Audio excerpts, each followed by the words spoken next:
everybody. Welcome to the Radical Candor podcast. I'm Kim Scott, co-founder of Radical Candor and Just Work. And I'm Jason Rosoff, CEO and co-founder of Radical Candor.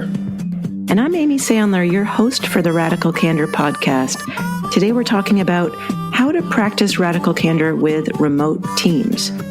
So we've talked about this a little bit on other episodes, but recently we've been receiving a lot of questions about how to actually build relationships and give feedback to and from remote workers. You might not know, both Radical Candor and our sister company, Just Work, we have always been entirely remote, so we can talk about what works for us as well as what the latest research says. So a poll from Gallup reveals that some of the things that cause a high rate of burnout among remote workers is feeling detached from your team, your organizational culture, and really just feeling lonely and isolated. Jason, how does that land for you when you hear that? I can strongly empathize with that. I think I work very well sort of in a solitary remote environment, and every once in a while I look up and realize that I'm entirely alone and wish I was more connected to the people that I enjoy working with so much. And I think we hear this a lot from folks who first made the transition from in-person to remote over the last year. I think there's been a lot of people who, as they made that change, they were trying to replicate the things that they had when they were in person, which really just doesn't work. You need to find some new ways of working and collaborating together in order to create a similar sense of connection. Something that we have done very consistently, and we just did it before we started recording this podcast, is we usually take a few minutes at the beginning of every meeting just to check in with each other. That's never something that we really did when we were in person. Usually that was something that happened sort of at the lunch table or someplace that there's another context where that could happen. Just as a small example, if you try to have the same exact structure and kind of meeting that you would if you were in person, I think it's not going to build the same sense of connection when you're remote. So we had one person actually write into us and say that they've been reading the book and they love it. A lot of great stories and management topics. However, a lot of the advice we offer is face-to-face. So what advice and principles would we offer for people who are transitioning from working in the office to working from home? Specifically, when they're thinking about Radical Candor, they're saying, well, now that we're working remotely, I'm having to schedule every single meeting that we have. So I think we can help there. I think there are some other ways to do it. Well, I thought it was important, Kim, to mention in the book, you share a lot about these kind of impromptu walking together after a meeting. And I feel like that was what Jason was talking about. Like if we're doing a workshop, people are having coffee, they're going to the restroom. For you, Kim, a lot of your stories were sort of that walk back to the office after the meeting. So I'm really curious, like, how do you think about those serendipitous moments or those impromptu moments in a remote setting? Yeah, well, I mean, I am one of those people who actually loves working remotely. So I'm going to tell you why it's actually easier remotely than it was in person, at least for me. So one of the things that always got in the way of the impromptu 2-minute conversation for me in the before times was we'd have a meeting, and then I would walk up to someone after the meeting and say, do you want to go get a cup of coffee, or do you want to walk back to my office with me? And pretty soon that was known as like the coffee of doom, you know? I think that's how Jason says he lost his love of coffee from a lot of those. It's back. Yeah. One of the biggest obstacles for me in the impromptu 2-minute conversation was saying, will you walk back to my, or to my office with me, or will you go get a cup of coffee with me? So I learned to send a quick text. Can we chat after the meeting? And then the person would come get me, and then it didn't create this audience effect. Now that we are working remotely, it's even easier to send a quick text, private chat to someone and say, can we chat for a couple of minutes after this meeting? Scheduling meetings is hard. Yes, it's a little bit more difficult to find those impromptu moments now in some ways, but in some ways it's actually easier to find those impromptu moments now, especially if you leave a little slack time between meetings. So one of the most important things in the before times in the real world and also in this virtual world is leaving 5-10 minutes at least in between meetings so that you can go to the bathroom, get a cup of water, get a cup of tea, and reach out, and probably not all three at the same time, hopefully, reach out and chat with people in between meetings. You mentioned about the reaching out by text, and I feel like you said actually before the meeting, can we connect after the meeting, or you do it right after the meeting? And what was coming up for me as you were saying that was the psychological difference of someone getting the text maybe from their boss right after the meeting. Can we check in on that versus teeing it up before the meeting? Like, yes. Oh, we're going to do it. I just, in my negativity bias mind, was like, oh, if I get it right after I read, that was a disaster. Whereas if I knew it was coming, it was like, oh, let's check in after the meeting and see how that went. Yeah, but maybe something happened during the meeting that prompted me to want to talk to you, at which point I would have to send the text after.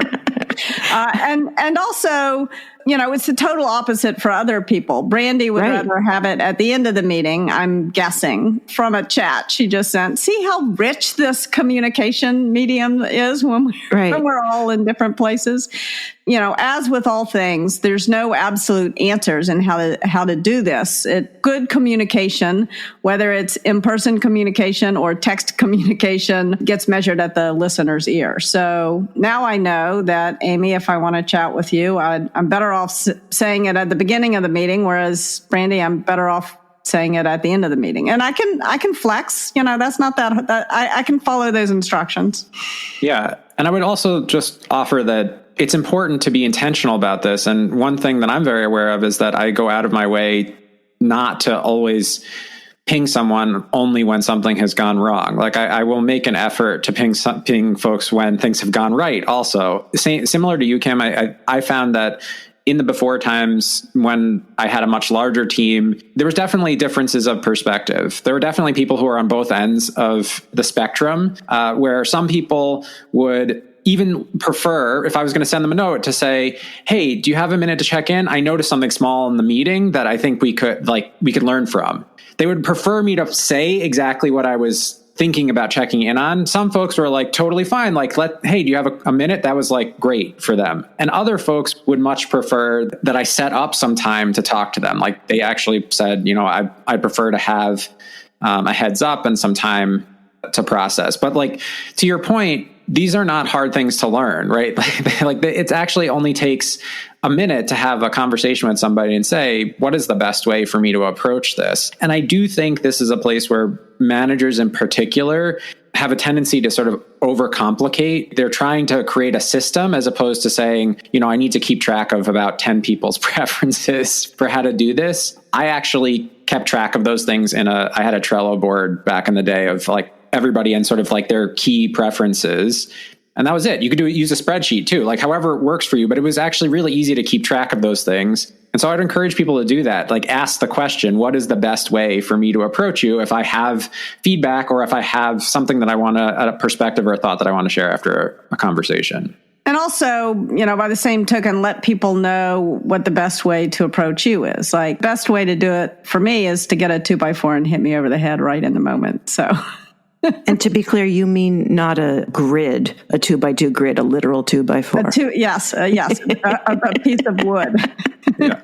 Which is harder now in these virtual times. Yeah, it is harder. It brings us to another point. Like I think one of the things, at least for me, with remote work and in general with this period of quarantine, which hopefully we're going to emerge from, but time has lost its meaning. And so it is really important to check in with people when they're remote more often and maybe not have quite such long conversations. So for example, right out of college, I worked in Moscow in Russia for a man who was in New York. And he would pick up the phone as soon as he woke up. I always knew what time he woke up every day because he would call me right away. His voice would be kind of scratchy, but he just wanted to check in because of the time zone. That's why he did it, and he did it at the time that was convenient for him and easy for him. And it wasn't a planned call. If I couldn't take the call, that was okay too. Like the flexibility. One of the things that is stressful about remote work is having to adapt your schedule to someone else's schedule, especially in a boss-employee relationship. So it's got to be okay for the employee not to take the call. That's got to be, if you're going to have these frequent check-ins, that's really, really important. And that was really helpful. The other thing I would say I have learned over the past year and a half is that yes, as a general rule, in-person communication is sort of easier and more effective than over video chat or the phone. However, there are some relations for which in-person communication is more important than it is much more important. I mean, I love you all dearly, but it is much more important for me to be in person with my children and my husband than it is for me to be in person with you all. And I think sort of acknowledging people's different needs. It occurred to me the other day that nobody who I work with has kids. I don't know how that happened, but I try to be more aware of the different perspectives that we have depending on our personal situations. I think we've done a pretty good job accommodating each other's different needs. Yeah, something that's occurring to me as we're talking about this, thematically, is that we're talking about explicitness versus implicitness in the way that we structure our communication. And if you have been reading anything about the shift to remote, and especially now about the shift back to being in the office, I think the thing that is undermining trust and confidence is the lack of explicitness in the way that we are approaching both the transition toward remote work and now the transition to either being back in the office or to some sort of hybrid arrangement. People are really frustrated by the way that their organizations and their managers have failed to be explicit with them about A, what the goal is, what the expectations are, and B, how they're going to know if they're actually meeting those goals and expectations. And I do think that that is a theme that I have noticed over, the last 15 years where I've worked either completely remotely or in a hybrid world where some people were in the office together and some people were remote, was that it did take some effort to be more explicit about how we planned to manage things and what the expectations were. But that benefited everyone. It didn't just benefit people who were remote. It benefited people in the office as well, right? Like the communication preferences that I'm talking about, some of the people who are on my team were remote, but some of them were in the office, and gathering that information for everybody made everybody better off. I think this is almost like a new sort of diversity issue because different people have different needs at different times. And I think that when leaders run into trouble is when they say everybody must be remote or everybody must be in person. That's not going to work for everybody. And so, yes, it is harder to be flexible and create a hype, but it's not impossible. It is absolutely not impossible. Having managed global teams in which some people worked from their homes and other people worked in offices, but people were all scattered all over the world in all different kinds of situations. It's possible to manage it, but it takes a little extra effort for sure. Yeah. Kim, one of the things that you shared at the beginning of Radical Candor that always stuck with me was that relationships don't scale, but culture does, and really investing in these one-on-one relationships. And based on that is really understanding what the specific people on your team, what each of them wants. And Jason, as you were talking about the need for explicitness, for me, it feels a lot like this definition that we have gotten recently from a Harvard Business School professor Neely around two types of trust. One being cognitive trust, where you see others as dependable and reliable, I think based very much on a clear understanding of what is expected of them, making those explicit roles and responsibilities explicit. And then emotional trust, which is that managers and leaders care about the folks working for them personally, which, is obviously foundational to Radical Candor. And I think both of those things are foundational to Radical Candor. The challenge directly, is it really clear what is expected of me? And Professor Neely says that cognitive trust can be conferred right away, that people can really show up as dependable and accountable, but emotional trust takes time. So let's go into that a little bit. Where do you think folks can learn about the development of emotional trust from what we've seen from practicing Radical Candor? My reaction to that was I think those two things for some people are wrapped up together, actually. I think that for some people, one way that you can show that you care is to be dependable. To be reliable. And as a person who highly values reliability, I hold myself to a very high standard of sort of integrity and reliability, this ability for you all to believe what I say. That is very important to me personally. I know that is helpful to you, but it is important to me. I will say that when people seem unreliable, I am very unlikely to offer them, to confer to them emotional trust because it's sort of like being around a skittish animal. You know what I'm saying? Where you don't quite know like how the person is going to react in a given situation. And that makes it very hard for me to infer from their behavior care, because I'm always worried that they're going to react in some unpredictable way. So I see them like potentially as wrapped up with each other, but it kind of makes me think of the SCARF model a little bit, Amy, like what David Rock's model about like what we value, what motivates us, or what makes us feel safe and connected. And for some people, certainty is incredibly important. But for other people, autonomy is much more important. A concrete example of this is I also, in addition to sort of reliability, I also highly value autonomy, which is one thing that Kim is great at giving to me, is lots and lots of autonomy. But I had this situation a couple of jobs ago where I had a manager who I gave this big, hairy project to, and said, I believe in you. You're totally capable of doing this. I gave her this project in exactly the way that I would have liked it given to me. And then about a week later, she came into my office clearly exhausted. Like it looked like she hadn't slept. And she said, I'm incredibly stressed out. I understand why you did this. I know this is a sign of trust, but I feel like you've set me adrift on a boat with no supplies, basically. Like I feel like you have abandoned me to this task that I really don't know what to do with. What I did not see was that in this particular case, she needed more from me. Like she needed additional context and support in order to feel like she was going to be set up for success. And so what was really important in that moment was that I heard her and I adjusted my approach, that she told me like, this is what I need. And from my perspective, that is the foundation of reliability. It's not that you never make a mistake. It's not that you never sort of get it wrong. It's that when you do get it wrong, you are always willing to accept, address, respond to what is actually needed. And I think that those moments are the moments that really build care. We hear from clients kind of frequently that they get done with a Radical Candor workshop and they're sort of afraid to get it wrong. Whereas what we're saying is like, no, you're going to get it wrong. What matters far more than getting it right all the time is that when you do get it wrong, that you're open, that you're willing to reconsider your approach. You're open to the possibility of doing it another way. So once again, we're seeing that there's not an absolute definition of what an absentee manager, or a micromanager, or a thought partner is, that you've got to adjust to the needs of and desires of the employee. I want to go back to this issue of trust and sort of reliability trust. Maybe we'll call it cognitive. Well, I guess Professor Neely calls it cognitive trust and emotional trust. And I agree with you, Jason. I think the two are highly interconnected. One of the things I think is in Radical Candor, although maybe I cut it out. At one point, it was in a draft of Radical Candor, is something that one of my coaches at Google, Fred Kaufman, taught us. He would draw this chart of infinite damage to your relationship. On the horizontal axis was time, and on the vertical axis was damage to your relationship.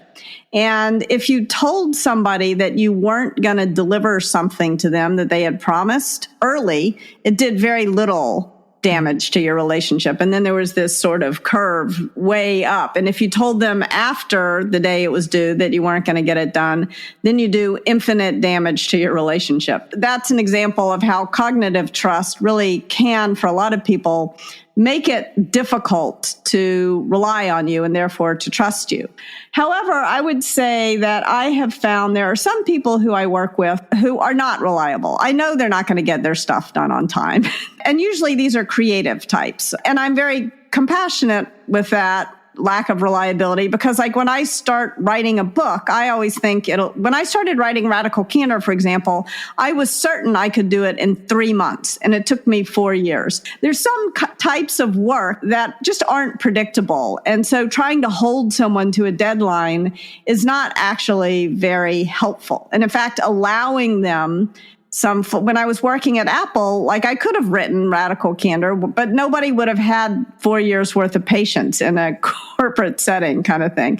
So I think that especially when the work is unpredictable and maybe, some might say unreliable, that's where the emotional trust is really important. Because if I'm working with a creative person and I know they really care about the project and that they care about our relationship, then it's much easier for me to forgive a certain amount of unreliability. Like, they don't respond to my email. They can't respond to all my emails because they're busy doing this work that would get destroyed by too much time in email. To go back to the diagram that you were mentioning, which is really interesting around sort of time and the relationship. And I wonder, what is it that prohibits or inhibits people from speaking up? You think about psychological safety and feeling okay saying, hey, I'm running late. I'm really curious, like, why, especially in remote times, what is it that a leader can do to make it safer for people to feel like they can say, I'm running behind?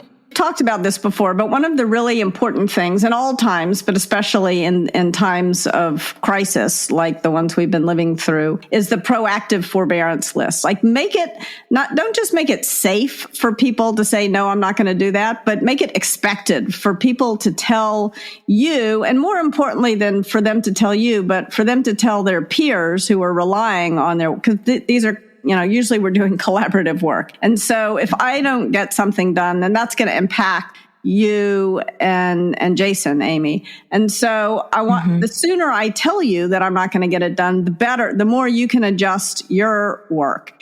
And so this is why I think creating an environment, and we did this at the beginning of quarantine. We're like, okay, what are the things we're going to quit doing so that we have time to do the things that we have to do to take care of ourselves? Because there's like a huge cognitive load just of understanding what was going on in the world. And so I think that is really important, being real clear on what we're not going to do as well as what we're going to do. And I think, I mean, at least in my experience, the reason why I wait too long to tell someone, the reason why I procrastinate in telling you and Jason that I'm actually not going to do that thing, is the same reason why we don't give feedback. I'm afraid you're going to get mad, and I don't want you to get mad. And so it's like that even though I know at a rational level that I'm going to do infinite damage to our relationship if I wait too long. That's one of the reasons why I thought Fred Kaufman's diagram was so helpful, because for me, at least, if I can draw it on a 2x2, I can change my behavior more easily. Like, if I can imagine that diagram and the infinite damage I'm going to do to our relationship in the long run by delaying this painful conversation in which I have to tell you, no, I'm not going to do that thing, then it gives me the little burst of courage I need to have the conversation sooner than later. It's basic procrastination. It's the 2x4 we need in the 2x2. Just a 2x2. No, I know the wooden 2x4 to hit you over the head to get you going. Yeah.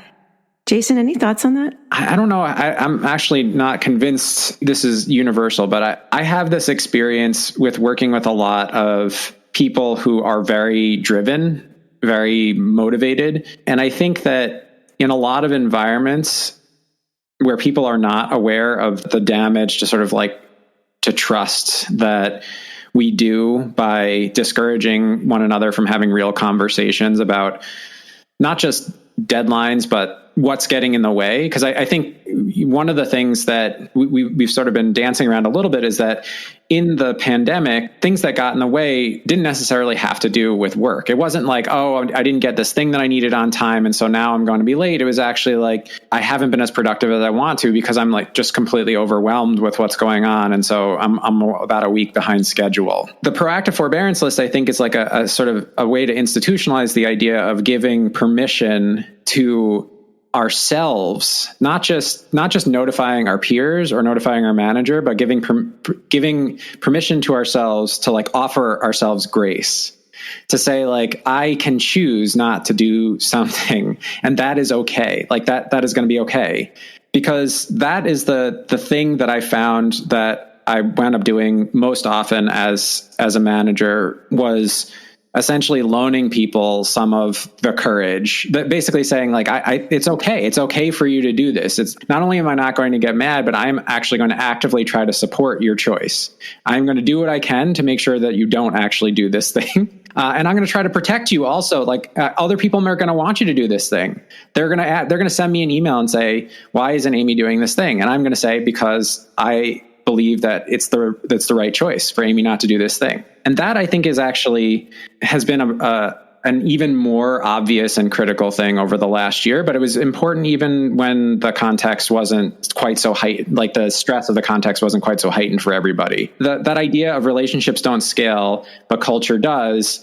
I think this is another way that managers can create a healthier culture of trust and safety, is when we say it's okay not to do something, recognizing that, we're helping that person and other people learn that a successful behavior on our team is to know as clearly what you're not going to do as it is to know what you are going to do. I love that. Jay. And you did that for me at the beginning of quarantine when you said to me, look, I want you to be able to diagram sentences with your children, but something's got to give, because I was not being reliable. I wasn't showing up, or I was late. I think another thing I've been thinking a lot about over the last couple of days, remember that article that Adam Grant wrote about languishing? And here I finally was able to crystallize over the weekend why it bothered me, because I have definitely not been as productive recently as I was able to be earlier. So what am I doing? He mentioned words with friends. I find words with friends incredibly soothing. And I'm glad that Adam Grant is playing words with friends right now. I've been reading a lot of novels, but I can't read. I'm just too strung out to read. So I don't just read novels. I sit down on my couch with a heating pad on my back and I listen to the novels. And I play 2048. I realize there's a million reasons why that's bad, but I find it very soothing. That is what I am doing. In the morning, instead of jumping out of bed and starting to write, I walk to the orange tree and I pick 4 oranges and I squeeze orange juice. And I find that incredibly healing. So I don't think what I'm doing is languishing. I think what I'm doing is healing. And I think we all need to give each other permission to heal right now, because this has been a really, and like I've had about as luxurious a quarantine as anyone could possibly have. And yet it's been upsetting and traumatizing and hard. And so I think we need to give each other permission, not just permission, but encouragement to heal right now. Beautifully said. And Kim, one thing that leapt out at me at your descriptions was, and I mentioned this, I think in the, we did a couple articles recently on Zoom fatigue and how to overcome that, is around you are engaging all of your senses. So I think our visual senses, our cognitive senses are so sort of fried, and not to mention the emotional and the trauma and the physiological trauma, but you're physically squeezing an orange, you're smelling it, you're out in nature, you're lying on the bed and the heating pad and the warmth. And so I think, and again, each person has to access the senses that resonate most for them. But I am aware that that's also for me what has been very healing, is lying on the floor, feeling the rug, putting a little squish ball in my hands. And so really bringing up those other senses to nourish the parts of us that might feel really, that need replenishing. Yeah. Mm-hmm. Yeah. There was another time in my career when I was really stressed out, and I spent a huge amount of time weeding in the yard, like pulling up foxtails. And it was it was healing. It was not like languishing. It was healing. It was what I needed to do. So I would just encourage everybody to do what you need to do to heal, because this has been a rough patch we've all gone through together. And that means don't be so obsessed by productivity. We are way too obsessed. I remember at one point I had insomnia. I had developed insomnia. The doctor that I went to gave me a list of things to do before bed. And I realized that in the name of productivity, I had outsourced all of those activities. Like when I was driving to work, I was taking calls. I was always packing as much into every minute. And we need to allow our minds time to wander. In space. Yeah. Jason, before we wrap, is there anything you want to share about sort of Zoom fatigue and the video tips? I know we did spend some time, and we can put that in the show notes, recent posts that we had, but just any other tips on how folks can connect if they can't all just lie on a faux fur rug and breathe some fresh orange juice, on how best to connect in the tools that we have right now. I would focus on building off what Kim was just saying, which is in some ways organizations are sort of like villages. especially when you're physically co-located with one another. One of the reasons why, Google created these kitchenettes on every floor was not just because they wanted to centrally locate the snacks, but because they wanted to create a space where people would run into each other in the same way that thousands of years ago, we would run into each other in a market, or we would see one another, we would feel connected to one another.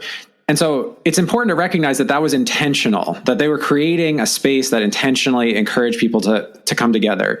As we move to remote, I would just say that we didn't realize, and for many organizations that aren't Google, they may have copied those things without actually understanding what they were doing, right? So you may have created a kitchenette saying, oh, this is like, we're going to do what Google does because we want people to feel as comfortable here as they do at Google, not realizing the underlying sort of social and psychological value of those spaces.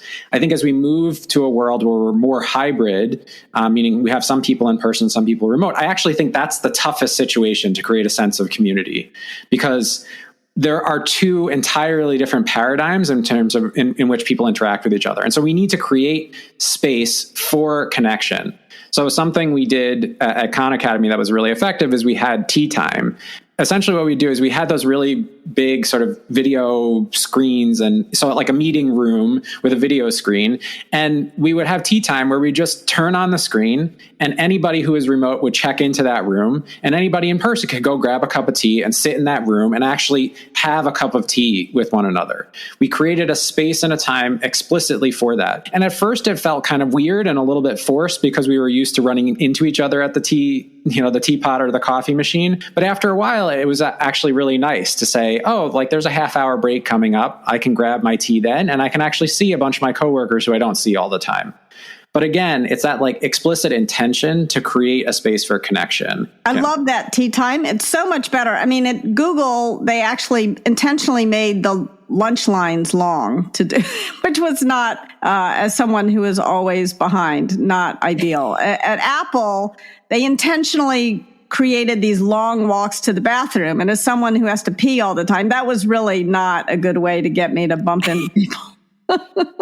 I'd love to talk, but there's no time. It's really a lot nicer way to do it.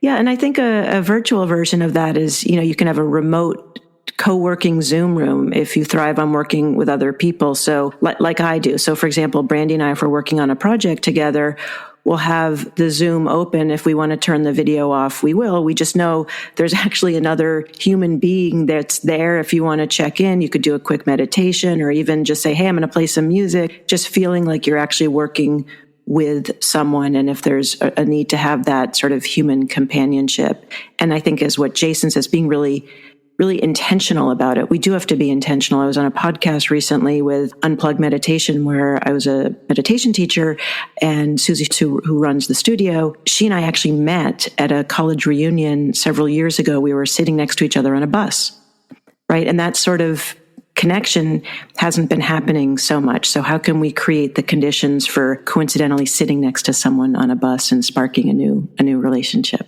A Zoom breakout is ideal for that. It's random. Right. Sounds like we're ready for some tips. All right. So it's time for there's Kim speeding us along, long line at the restroom, and she's got to go. So now it's time for our Radical Candor checklist. And these are tips you can use to start putting Radical Candor into practice. It is a practice, the practice of Radical Candor. All right, Kim, over to you. So the first thing is what we started out this podcast talking about. You can do check-ins at the beginnings of meetings, especially if it's less than 10 people. Just like let people come in and say what's going on for them. This is both a great way to begin the more you know about someone, the more you care about them. So it's a great way to show you care personally, but it's also efficient. If somebody comes in scowling, a lot of time is wasted by everyone else on the meeting thinking, gosh, Kim is really pissed off. And I'm not pissed off at any of you. I'm pissed off because my new puppy just pooped on the floor. And so give me a chance to say that and let it go. Another thing we can do is Zoom breakouts. Like that is a way better way than making people wait in a lunch line or have tea if they don't want tea or have a long walk to the bathroom, to create some sort of spontaneous, impromptu, unpredictable sort of exposure to one another. And there are actually some tools that help with this. So like plugins for Slack and even some things that sit on top of Google Calendar. So we can share some of those in the show notes. Tip number 2, have shorter, more frequent meetings with remote employees than you would with in-person employees. And since you can't just pop into someone's cubicle or grab them after a meeting, you can use tools like Slack or texting them and just say, can we chat? Tip number 3, establish an environment of safety, of psychological safety, where people feel heard and acknowledged versus fearing that if they speak up, that somehow you're going to punish them for that. We're trying to establish both a sort of cognitive trust by being reliable, by demonstrating that we can be reliable, as well as the emotional trust by showing that we care. And one of the best ways that leaders who are listening to this podcast can do this is to lead by example. So think about in that check-in, often people, you might check in and everybody's like, oh, it's great. Everything's great. I think it can be really helpful for the leader to start by being real and say, all things considered, it's good, but today was tough. Like for me, we started this call because last night, my puppy is sick and I spent a bunch of the night worrying about how she was doing. And I think when we lead by example, we create an environment where people feel safer sharing what they really think. Tip 4, be a thought partner rather than an absentee or a micromanager. To be a true thought partner with each of your team members, you really need to be involved, to listen with the intent to understand rather than respond, and to ask relevant questions. It's important to be explicit in understanding what each of your team members needs from you. What does a thought partner look like for them? It might not look like what you think a thought partner looks like. Everybody needs something different. All right. Tip number 5. It's a 5-tip week. Give people permission to heal from the trauma of the past 18 months and take care of themselves in whatever way works best for them. Don't just give them permission, encourage them. So for more tips, head to radicalcandor.com/podcast. And if you like what you hear, please rate and review us on Apple Podcasts. And of course, don't forget to order Kim's new book, Just Work, Get Shit Done Fast and Fair. It's available everywhere books, whether they're audio or read on a couch with a heating pad and an orange juice. They're available everywhere books are sold. Bye for now. Take care, everybody. Thanks for joining us. Our podcast features Radical Candor co-founders Kim Scott and Jason Rosoff, is produced by our Director of Content, Brandy Neal, and hosted by me, Amy Sandler. Music is by Cliff Goldmacher. Be sure to follow us on Twitter @Candor and find us online at radicalcandor.com. We'll see you soon.